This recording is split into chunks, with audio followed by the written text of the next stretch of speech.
รองเท้ากินขนกับฝรั่งก็ไม่เว้น วัยรุ่น Gen Z เพิ่นได้เว้าว่าจาก Attack Thailand ในช่วงฤดูสงกรานต์สบายดีกับสวัสดีพี่ๆ FC ฟังไทยและก็ฟังลาวทุกคนเด้อ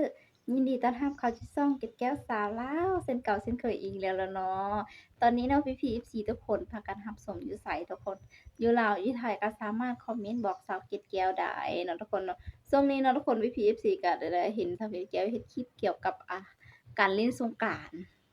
หลายๆคลิปเลยแหละเนาะทุกคนเนาะเพราะว่าเห็นแล้วอดใจบ่ไหวเนาะอย่างเช่นคลิปวิดีโอนี้ทุกคนมีพี่ FC คนใดเจอเหตุการณ์แบบนี้บ่ทุกคนหลังจากไปเล่นสงกรานต์แล้วทุกคนเนาะซึ่งแบบอยู่ประเทศไทยจะหลายที่สุดแล้วเนาะทุกคนเนาะอ่านักท่องเที่ยวก็มาเที่ยวหลายแฮงทุกคน เพิ่นจะได้ตั้งวัยรุ่นเจ็ดสีเพิ่นตั้งแฮชแท็กไว้ว่ารองเท้ากินคนแม้แต่ฝรั่งก็ไม่เว้น คือทุกคนเจอเหตุการณ์แบบนี้แท้บ่ทุกคน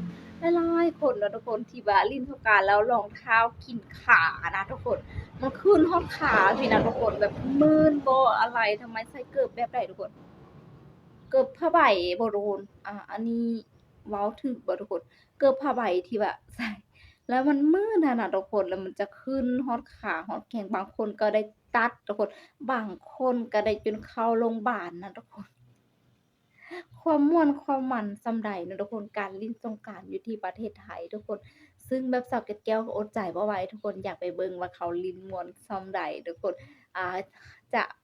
มีการอ่ารองเท้ากินคนอะนะทุกคนขึ้นแข้งขึ้นขาหลายส่ำใดทุกคนเดี๋ยวเราไปติดตามเบิ่งคลิปวิดีโอไปพร้อมๆกันพี่ๆ FC คนใดได้เจอเหตุการณ์แบบนี้ทุกคนคอมเมนต์บอกสาวเกร็ดแก้วได้ความรู้สึกเป็นจั่งใดเนาะทุกคนไปเบิ่งคลิปวิดีโอกันเต็มๆเลยจ้ะ ทุกคนวิดีโอแรกกันเลย ผู้โชคดีรายแรกของปีพิธีกรรมกลืนกินเท้านั่นเถอะอันนี้ก็คือ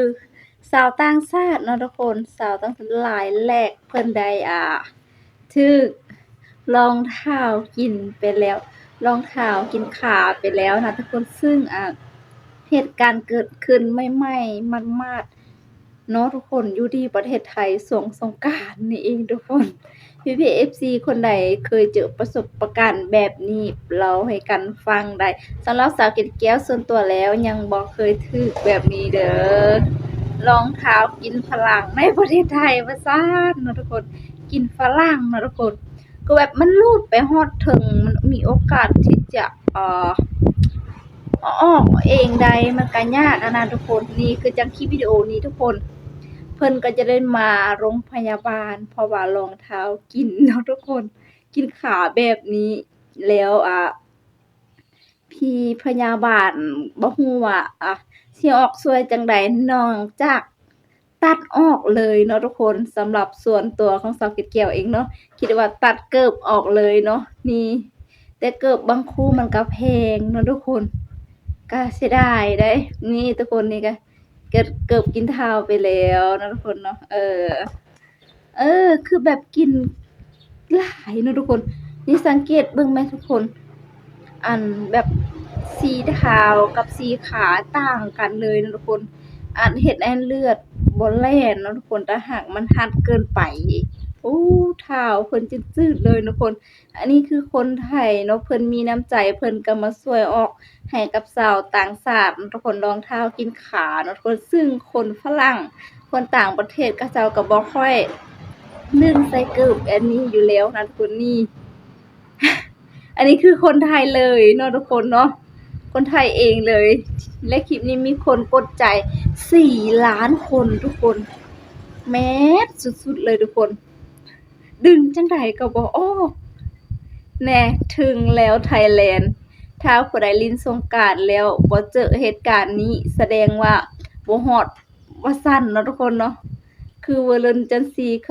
พิ่นได้เว้ากันรองเท้ากินคนกับฝรั่งก็ไม่เว้น เนาะเกิบในนี้ทุกคนถ้าผู้ใดที่อ่าสิว่าแนวใดผู้ใดที่บ่ค่อยแข็งแรงบ่แนะนำใช้เนาะทุกคน เพราะว่าค่อนข้างอันตรายอะนะทุกคนสำหรับสาวเกร็ดแก้วว่าถ้าเป็นวัยรุ่นวัยหนุ่มก็โอเคนะทุกคนถ้ รรมดาแต่ก็อาจจะผู้สูงอายุจะบ่ค่อยมาเนาะทุกคนมีแต่วัยรุ่นนั่นแหละทุกคนมาเล่นแบบนี้ทุกคนคือเฮาซาเนาะทุกคนเนาะส่วนใหญ่จะเกิดกับวัยรุ่นหั่นแหละเนาะทุกคนเนาะโอ้โฮรองเท้ากินขนเอาออก คลิปนี้ก็ดังแฮงทุกคนเนี่ยถ้าเบิ่งวิธีเกิบลื่นไปแล้วแบบคือแบบง่ายๆทุกคนสังเกตเบิ่งแหมสังเกตแบบขึ้นเลยแล่นแบบน้อยเดียวทุกคนมันก็ขึ้นไวเลยพอจะแล่นปึ๊ดไปบัดเดียวมันก็กินเลยสินะทุกคน นี่ แล้วก็คนก็มาช่วยเพิ่นนะทุกคนก็แม่นคนไทยผู้รักษาความปลอดภัยแถวนั้นแล้วก็ผู้ที่ลิ้นสงกรานต์เนาะทุกคนเนาะแล้วก็คลิปนี้ดังขนาดเลยทุกคนป๊าดเนาะมีคนเบิ่งหลายล้านที่สุดเลย คนกดใจเกือบฮอดล้านแล้วทุกคน 950,000 กว่าวิวเนาะทุกคน นี่ป๊าดนี่เพิ่นจนนบเนาะทุกคน เนื่องจากว่าถ้าเพิ่นบ่ช่วยต้องได้ตัดทิ่มหั้นน่ะทุกคน คือบางอย่างมันก็บ่ได้ง่ายเนาะทุกคน ก่อนสิเฮาไปซอกมีดซอกอิหยังมาตัดนั่นน่ะมันก็บ่ง่าย อันนี้ขี่รถ จักขี่ท่าใดเนาะบ่แน่ใจ บอกเทศกาลรองเท้ากินขาที่นี่ที่เดียวไทยแลนด์ว่าซั่นทุกคน นักท่องเที่ยวต้องเลือกระหว่างขากับรองเท้าแม่นบางคนโอ้เนาะทุกคน อันนี้ได้แล้วนะทุกคนส่วนหลายคนไทยเพิ่นมีน้ำใจพากันช่วยนี่คลิปนี้ต่อจากคลิปก่อนเนาะทุกคนเนาะที่ว่าคลิปก่อนๆอีกมุมหนึ่งทุกคน คือแบบเพิ่นยังออกบ่ได้นะอ้ายแบบไกลๆดึงส่ำใดก็บ่ออกอะนะทุกคน คือแบบย่างมันก็ลำบากอะนะทุกคนเนาะทุกคนอ้ายฝรั่งเพิ่นผู้นี้แฮ่งแบบกินทั้งสองข้างเลยทุกคนสังเกตเบิ่ง พี่เพิ่นบ่สนเนาะเพิ่นน่าจะมีแผนแบบไปตัดรองเท้าเอาหั้นน่ะทุกคนเนาะ